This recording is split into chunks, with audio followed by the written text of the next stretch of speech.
হচ্ছে রাস্তা ক্লিয়ার রাখা এবং হচ্ছে সিগন্যালগুলো মেনটেন করা।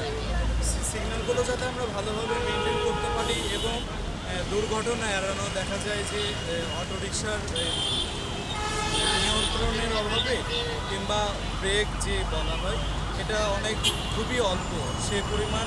এই জন্য রোডে মেন রোডে অন্তত গাড়িগুলো চলাচল করে, দ্রুতগামী গাড়ি চলাচল করে, এর ফলে অ্যাক্সিডেন্টের পরিমাণ বেশি হয় আর ওই প্রাইভেট কারগুলোতে ক্র্যাশ লাগে।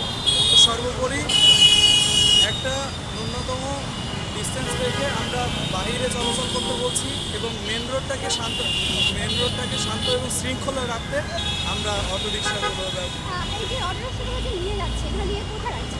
এগুলো বসিলা ডাম্পিংয়ে আপাতত ন্যূনতম একটা ছোট অ্যামাউন্ট ধার্য করা হয়, যেটা ওনারা পে করার পর তারা আবার গাড়িটাকে ফেরত নিতে পারে। এই হয়তো কয়েকদিন সময় লাগে। এই সময়টা ওনাদের শাস্তি স্বরূপ এই সময়ের পরে নির্ধারিত সময়ের পরে তারা নির্ধারিত একটা অ্যামাউন্ট সেখানে চার্জ করা হয় 1200 মতো।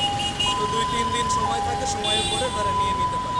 এই যে রিক্সাগুলো আটকাচ্ছে, এর আগে তো একটু সতর্ক করা হয়েছিল। হ্যাঁ, অবশ্যই এর আগে দীর্ঘদিন সতর্ক করা হয়েছে। তারপর আমরা দীর্ঘদিন তাদেরকে বলেছি এবং আসতে পরেও বলেছি যে এদিকে আসবেন না, এরকম সতর্ক করেছি দীর্ঘদিন ধরে। তারপরে একটা অ্যাকশন